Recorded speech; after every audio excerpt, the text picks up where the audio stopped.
Welcome to Clear is the New Confident. I am Casey Watts, speaker, author, and the host of this show. If you are a high-achieving, driven woman who has ever replayed a conversation and second-guessed everything that you said, or found yourself saying yes to things that you later regret, or have held yourself back from making a bold decision because you didn't think you were credible enough, didn't have the authority, or weren't quite ready, this is the show for you.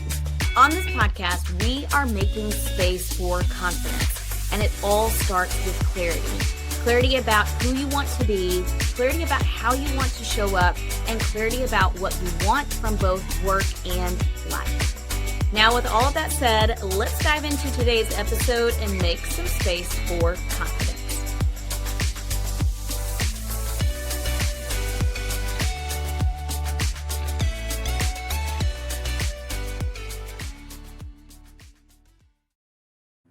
Well, hey, everybody. Welcome to today's episode. I'm not quite sure when you're listening to this, but at the time of this recording, it is at the beginning of August. Man, time flies, but it also feels slow. July and beginning of August is typically slow for me. And it is the time when everyone else is going back to school. My kids have gone back to school. And because I am a business owner and I typically work with schools during the school year, July and August, I'm really just spending time coaching leaders virtually or coaching leaders in person and not spending a lot of time traveling. So as September, October, November pick up, then I will be traveling more for business, consulting, speaking, all of those things. And one of the things about being in business that I knew going into this, but also maybe I didn't pay much attention to it before diving into having this business full time, is that it can be somewhat lonely, right? Like if you go to work every day, you are accustomed to going into your office or into your place of business, and you are working with, collaborating with, having conversations with other people. And so I have made it a point so that I was less lonely, but also really productive and ensuring that I'm coming at my work in the best way possible. I have made it a point to have regular meetings with colleagues who are in similar work or in a similar business. And one of the things that one of my colleagues and I did at the beginning of the summer is we had a CEO Power Hour, and we knew that it was going to be for just a small stretch of time. Like we were thinking 8 to 10 weeks, we're going to have CEO Power Hour every day from 8 to 8:30, Monday through Thursday. Fridays we won't meet, and of course we won't meet if we're traveling or doing other things that keep us from meeting. And the purpose of this CEO Power Hour was really to talk to each other about what is your way of being today so that you're as productive as possible and accomplish the things that you say you want to accomplish. What are those things you want to accomplish? Like, what are your commitments, and what is your commitment before tomorrow? And then the next day we'd meet together, talk about wins that we had, if we reached our commitments, etc. And it's so funny. My colleague and I who did this, her name is Becca Silver, she has the podcast, The Whole Educator, and she just wrote and published the book, The Resistance Solution. So be sure to check that out. But one of the things that we both are, I'm going to say, guilty of is getting to a point in these meetings where we're talking about tomorrow's commitments, and we will list out so many things that we want to accomplish. Like it is actually maybe even impossible to accomplish the things that we say we want to accomplish. We both are guilty of that, but here's what we're also guilty of. We are also guilty of having these ideas. Sometimes they can be spur of the moment ideas, and suddenly we ruminate on the idea and we think, oh my gosh, this idea has to happen right now. There is immediate urgency with it. And one of the times that this happened, I had to pause and I stepped back and I said, you know what I noticed about myself is that I will come up with these ideas and think that it has to happen right now. Like I have to expedite it and make it happen right now. And Becca what rolled off of her tongue next was the word Furgency. And I laughed a little bit and I said, Furgency. And she said, yeah, fake urgency. And I was like, oh my gosh. Yeah, it's so accurate. This urgency I have to get this idea up and running immediately is fake urgency. There's nothing urgent about it except that I have decided on my own that this is urgent and needs to be implemented right now. And I thought now is a good time of year to talk about Furgency because it can be hectic. You're getting maybe back into the swing of things. Maybe you have a little bit more creative energy this time of the year than you have over the summer. Maybe you're starting to find, especially if you are a leader of an organization, you're starting to find problems that need to be solved. And when Beck and I were talking about Furgency, and now I refer to it as Furgency, I call it out when I notice it happening in myself and sometimes in others, especially if we have a close working relationship. But we jokingly call it Furgency, fake urgency. If you look that word up in the dictionary, you're not going to find a definition for the term Furgency. If you type in Furgency into a Google chat, you are not Google chat, but Google search, you are going to see emergency rooms for pets, Furgency care. Anyway, that's what I found when I searched the term on Google. There is actually more formal language to it. And I want to take you to an article that I found on HBR, Harvard Business Review. It was written by Karen Walker, and she refers to two different types of urgency. One of the things that she mentions is in the title of the article, and I'll be sure to link this in the show notes. The title of the article is 3 Questions to Pressure Test Your Priorities. Now, she's coming at this through the lens of organizational leadership, and I want to come at it today from more of a personal, individual lens. But I do want to mention a couple of things that she states in this article. And she refers to what we jokingly say is Furgency. She refers to as ambient urgency. And I'm going to read to you this section that is, the heading is when ambient urgency is the norm. So here's what she says. Karen Walker says, ambient urgency is the chronic, low-grade sense that everything is urgent. It has to keep moving and nothing can wait. Man, can you relate to that? I sure can. She goes on to say, unlike episodic urgency, which is short-lived and eventually resolves with a solution, so urgency that comes with different episodes or different situations, ambient urgency does not let up. It is a permanent, invisible state running in the background. I want to read this next little section just because I feel like it's so applicable to a lot of you who are listening to this podcast. She says, what makes ambient urgency particularly challenging is that it is self-replicating.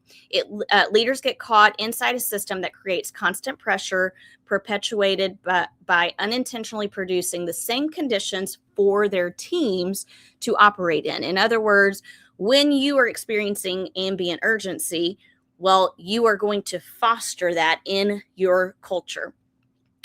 I want to go back to Furgency. So we can think of it as ambient urgency, this urgency that's living in the background and is self-replicating, or we can refer to it as fake urgency, because most of the time, if we're experiencing what I'm describing to you that Becca and I experienced in our CEO Power Hour, it's not necessarily an ambient urgency. It's just kind of this irrational fake urgency that we're calling Furgency. So I want to talk today in today's episode about a few things. I want to talk about why we experience this fake urgency. Like, where does it come from? I want us to look at what's going to happen if we don't get ahead of it.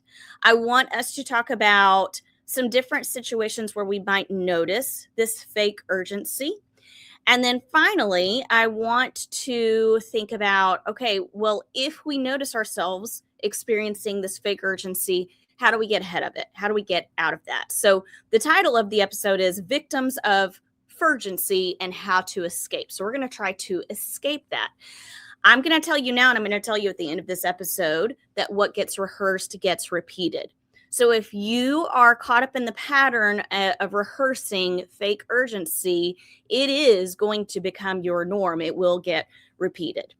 All right. So why do we experience fake urgency, which might be referred to as irrational urgency? Where does it come from?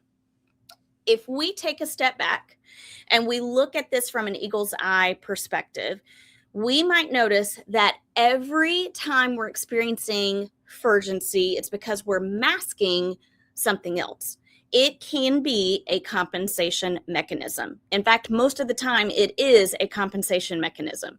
So it's because we're masking, like, or fighting for some sense of control, because we lack a sense of control in some other area. In my brain certification program, this is the definition that is used for compensation strategies. Here's what they say.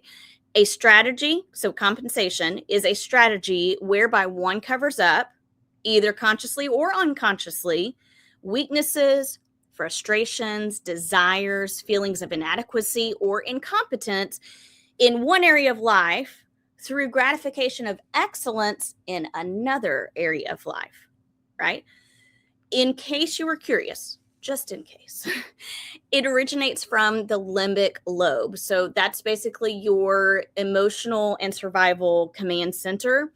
And when you are in a state of social threat, like you're feeling judged, excluded, or at risk of disapproval, it's originating from that limbic system.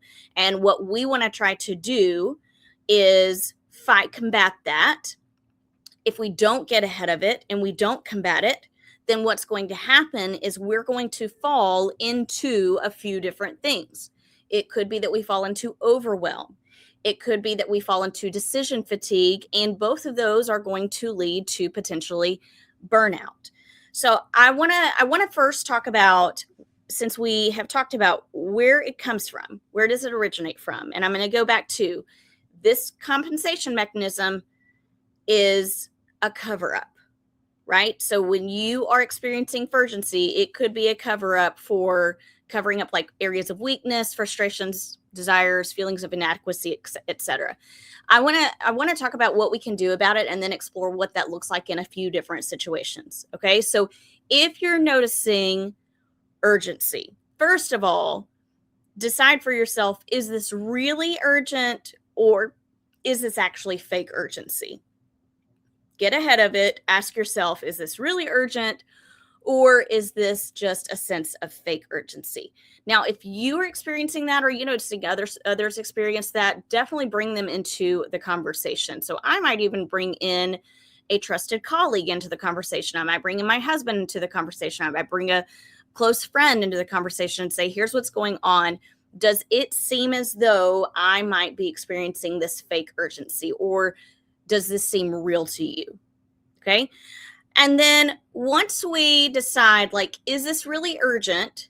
Yes or no? Then we can ask why or why not. And I want you to consider what you know about the situation. What do you know about the situation? What do you know about the environment that you're in? What do you know about the people around you? What do you know about yourself? And what could be driving the behaviors that are resulting from this fake urgency? And what could be your potential limiting beliefs? As you guys know, and I've said this already, I will continue to say it just so it's very clear. I am in the process of writing the second book, Clear's the New Confident, which a lot of the topics in the book are mirrored in this podcast, this being one of them. I had a book interview yesterday, so I'm interviewing lots of women across many different sectors. And we talk about their journey to get to where they are. We talk about the legacy they want to leave behind. And then we talk about things like self-doubt, second guessing, people pleasing, high achievement, etc. And in an interview I had yesterday, we were talking about this urgency, sense of urgency for everything. And it's one of the things that led me to think, okay, now is the time for this episode. But here's what she said. I grew up in a place where it was safe to just be busy with work. No one could bother you, yell at you, or get angry with you if you were busy working. And then we went on to talk about, well, it's also safe to be busy at work because then we don't have to take time to pause and think about what's really going on. Like, what is the deeper issue that I'm not addressing right now? So, let me ask you a few questions to help you see or decide why you might be experiencing Furgency. Like, why is it a compensation mechanism and what is it you're compensating for? Are you compensating with urgency because you feel inadequate in an underlying area?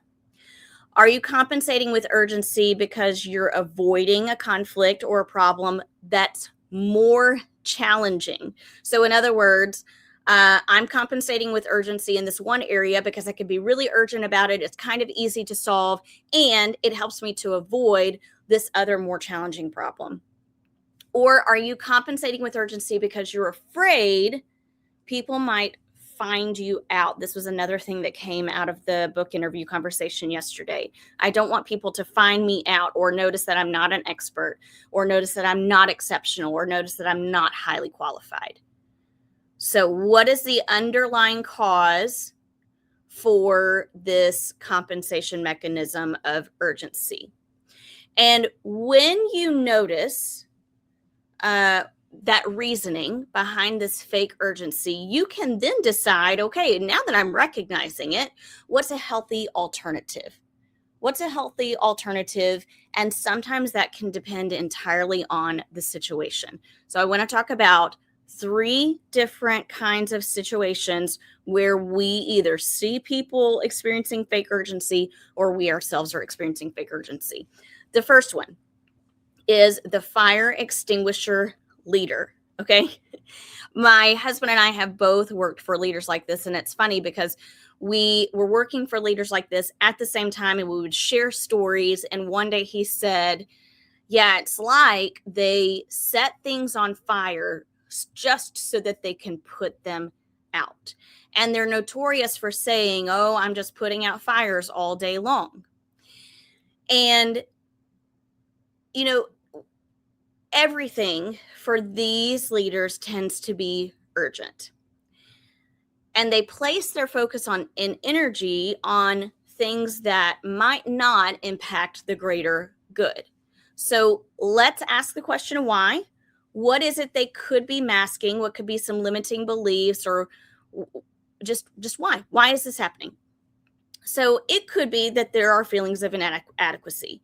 They might be afraid to address the deeper, more cultural problems because they don't want to come across as less than, or their limiting belief is that they are the ones that have to solve all of the problems. They're the ones that have to be in control, or they are the only ones that can, right? I'm certain you have seen or experienced this. You may even have been in this position before. I know I have, especially when I felt inadequate at something. I decided, well, if I'm inadequate in this, I can put out all of these other fires and seem really adequate outwardly. So what's the healthy alternative to that? One healthy alternative is to pivot and own it. So I'm going to own it and say, I know I'm putting out fires left and right. It seems to consume all of my time. I also know that I'm choosing to put out these fires instead of focusing on XYZ, whatever the other things might be. So then I'm going to ask myself this question, like a coaching question. Could it be that I need to better delegate to other people on my team? And I need to spend time building clarity and confidence in this other area to solve these other more important problems. You're going to notice in each of these different situations, the very first step is just becoming aware and digging deeper to ask yourself why. Why am I experiencing this urgency? Okay, so that's situation number 1, where you've got the fire extinguisher leader and you're putting out all the fires and you're thinking about what could it mask? What can I do instead? The second situation, this one is very real for me, especially right now in writing this book. This is the high performing ideator. The high performing ideator. So as I'm writing, and this is kind of what I mentioned earlier too, but in my CEO Power Hour, but I have this idea and I think it needs to happen like right now, needs to be expedited. So I, and maybe you too, will create these very unrealistic timelines for myself, or I will create this unnecessary pressure, especially if I have already told someone else about the idea, or several someones about this idea. Then I'm imagining, oh my gosh, I told them about this. They're thinking about this, and I need to follow through. But the reality is they're not thinking about this, not near as much as I am. I am not, and this is not top of mind for anyone else except myself, right? So why am I experiencing urgency with this? I've got a timeline back here on this whiteboard for when I want to have this book published. And I'm going to go ahead and let you know, I think it's completely unrealistic for me to reach this goal that I have for publishing this book by either April of 2027 or even July of 2027. But in my mind, it's like, well, that's what I've told people, that's when it's going to be published. Yeah, a total of maybe 10 people who are going to come back and say, when did you want to publish this again? Because it's not top of mind for them. They're not near as invested as I am, because this is my baby and my idea. Yes, it is for them, but there's this fake urgency I have behind it. Why? So this is my own little personal coaching session for myself. I'm going to get real vulnerable and real with you. I think for me, I could be masking some other chaotic feelings I have in other areas of my business and life right now. And if I can expedite this book timeline, it means that I don't have to pay as much attention to those areas. I also, like the other areas of my business and life, sometimes a lot of the things there right now, especially, are very tedious things. And I do not like tedious, detailed work, especially if it feels like something that is a checklist that I have to complete, or a series of steps I have to take because someone else has told me I have to take those steps. If I can focus on the book and I say, oh my gosh, well, I have to publish this book by this time, then it gives me an excuse to not focus on those other things. So what is the healthier alternative? Because clearly that is not healthy. The healthier alternative, that's hard to say. If you put that together and you say it 5 times really fast, if you can do that, well, kudos to you, but I cannot. If I think about myself in particular, and this is just totally personal, a healthier alternative for me is structure and accountability. I need a little more structure in my day to day, and I need people to hold me accountable and say, yes, you have this book that you want to publish, and no, it does not have to be published at this time.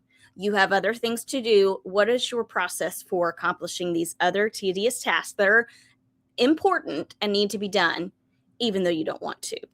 Okay, so that is the high performing ideator. You have this idea and you run after it and you expedite the timeline and think it has to be done today. The last one, number 3, this is the last situation where you might experience urgency. This is for the unrealistic. I was trying to figure out the word for this and I could not for the life of me pinpoint it. So I'm going to say that this is the overzealous, I'm just going to say overzealous person. This is the overzealous person. So you want something that's very similar to what I just mentioned, but you want something done in an unrealistic time frame or to an unrealistic level. Okay, so we've got to get these things done. It has to be done within this time frame, and it has to be done at this level. Here's the example. This is very home life based. If I have guests coming over, I might find myself suddenly wanting to overhaul the back porch in one day. So today is Thursday. I might have guests coming over Saturday, and I'm going to say to my husband tonight, hey, can we rip up the back deck and replace it? I think we can get it done in one day. That shouldn't be a problem. I'm not thinking about all of the things that would have to be done to prepare for this project. I just want to get it done before our guests come. Or I'm notorious for this other example. I used to, and I don't know why, I still sometimes do this, but I used to, especially when I was a classroom teacher, the night before, like the next day of school, if I had like an event or something special was going on, I would think of an idea for an outfit. And I might already have some pieces of the outfit, but I might need other pieces. And I would get so hyper-focused on getting those pieces within hours that I would go to sleep thinking, okay, if I get up at 5 a.m., I can go to Walmart or wherever is open, and maybe they'll have X, well, I don't know, a scarf, a certain pair of shoes in this color, like a pair of shoes that are styled this certain way. It was just ridiculous. That is fake urgency. So why? What could it be that we're masking when we notice ourselves experiencing urgency in that way? Most likely it's I want approval from others. I feel less if I don't do this thing, or I'm thinking I'm going to be judged. What's the healthy alternative? Let's cut our losses and let's shift the narrative. We have to recognize this is unrealistic to complete. Cut the losses. Unrealistic to complete. But here's what I can do that will make me feel proud or make me feel good about myself, etc. And then I also want to start asking the questions to help me shift the narrative. Does what they think really matter that much in this situation? Like, is what they think about my back deck really going to matter in the grand scheme of things? Are people really going to be looking at my outfit and passing judgment on me because I don't have the right color scarf or the right style of shoes? Chances are they're not noticing it at all. So I want to ask the questions to shift the narrative there. That's my healthy alternative. Okay, we're going to close up this episode. I could go on about Furgency, and that's exactly what I plan to do when I write about this in the book. Remember, Furgency or fake urgency, or if you want to call it ambient urgency or rational urgency, in my opinion, is a choice.